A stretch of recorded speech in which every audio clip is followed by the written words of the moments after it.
what doesn't belong to us and what's ours. And so my parents gave me half the map.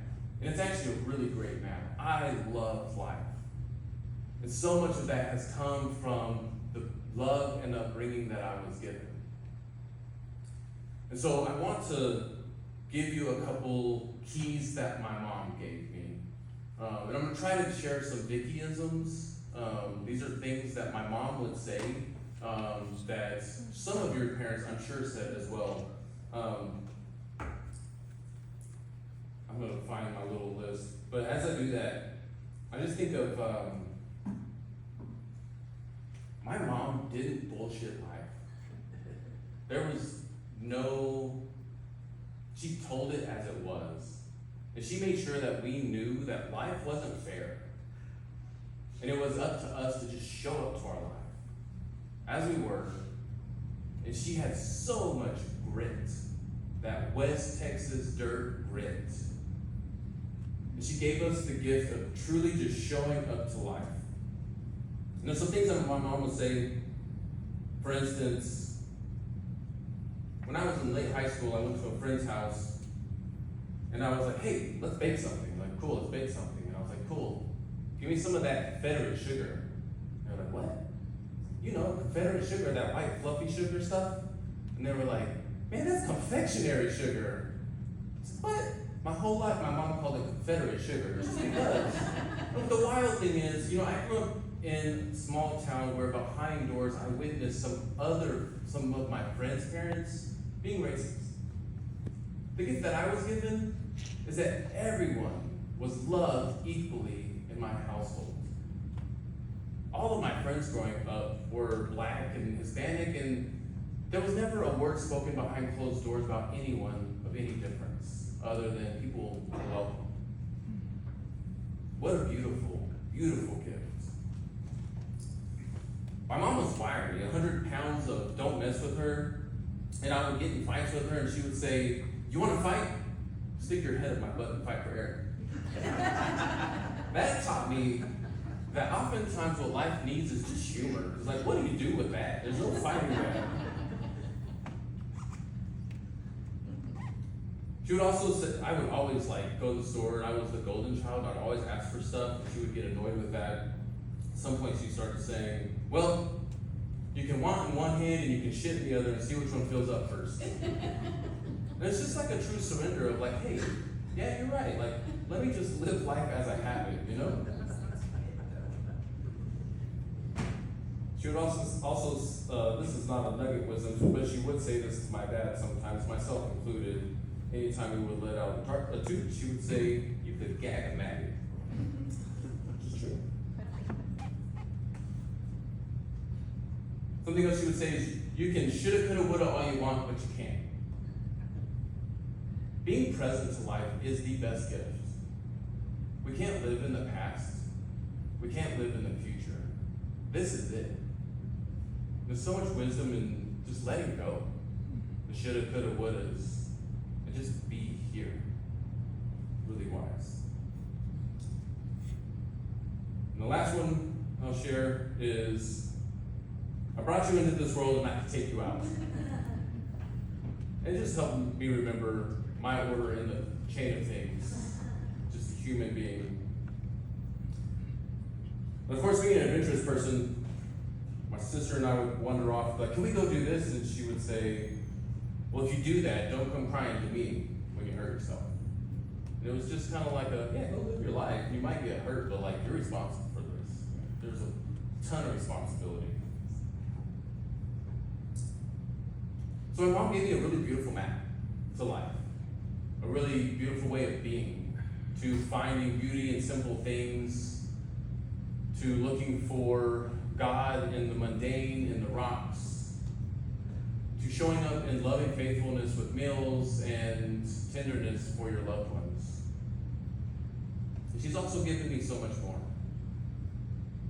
I can't help but think, every time that I see a butterfly, I can't help but think of the spirit and presence of my mom. Fly like a butterfly, fly so low, circling the mother earth on wings of rainbows. Fly like a butterfly, fly so low. Circling the mother earth on wings of rainbows. Hey, witchy-chi-yo, witchy-chi-yo. Hey, witchy-chi-yo, witchy-chi-yo.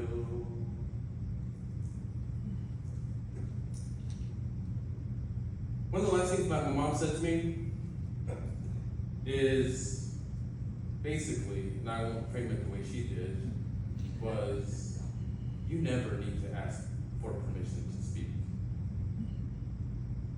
What it is, the permission to take up space in the world. Life is such a beautiful gift, and it's worth living because death is so close. I have a reading that I would like to share.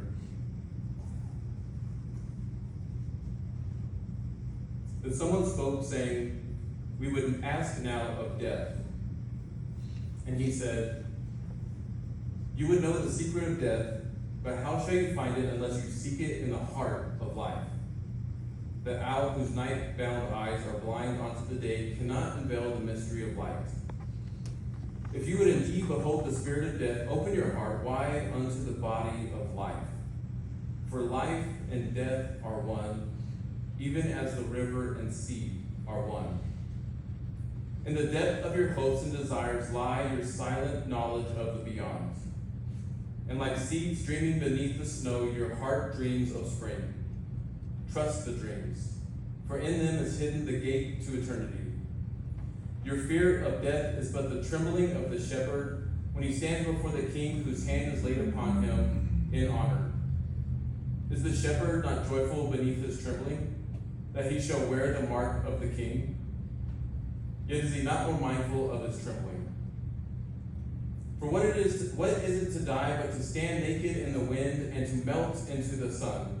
And what is it to cease breathing but to free the breath from the restless tides, that it may arise and expand and seek God unencumbered? Only when you drink from the river of silence shall you indeed sing. And when you have reached the mountaintop, then you shall begin to climb. And when the earth shall claim your limbs, then you shall truly dance. I see my mom dancing into the next life that she is.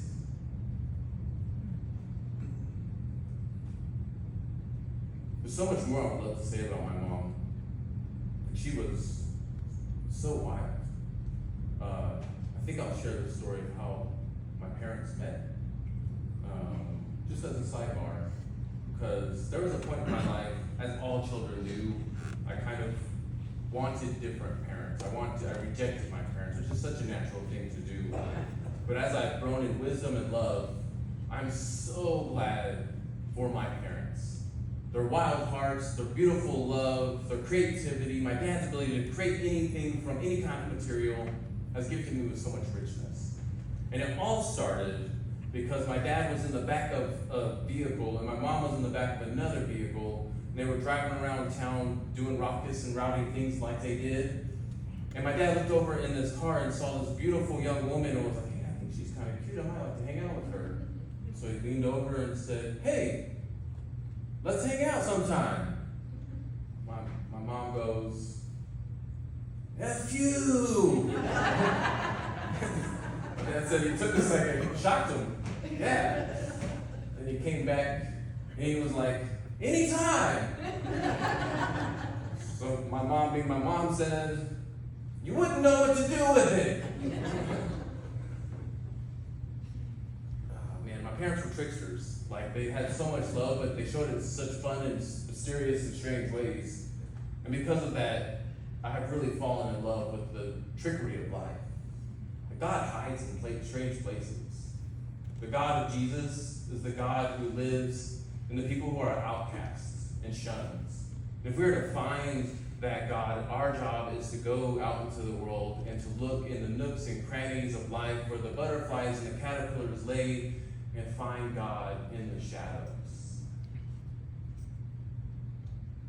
I have no idea what happens when we die. But I trust life and the power of life and love to keep on pursuing being alive. I trust that my mom is with me. I trust that my mom is with you.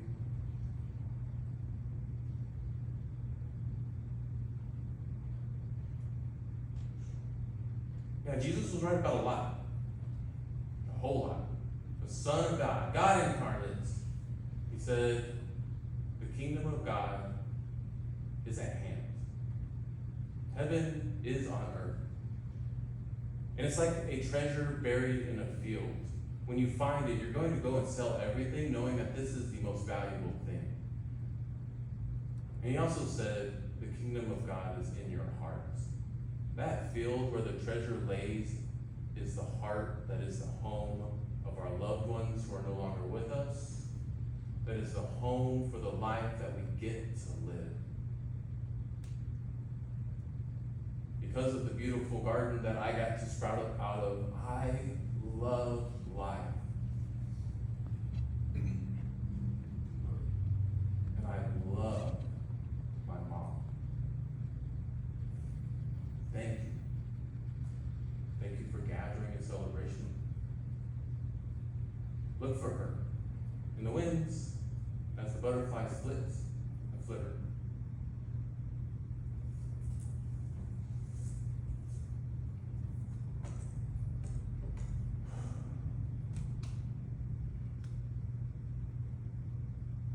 Fly like an eagle, fly so high, circling the universe on wings of pure light. Fly like an eagle, fly so high, circling the universe on wings of pure light. Hey, witchy child, witchy child. Hey, witchy child, witchy child. Hey, witchy child, witchy child. Hey, witchy child.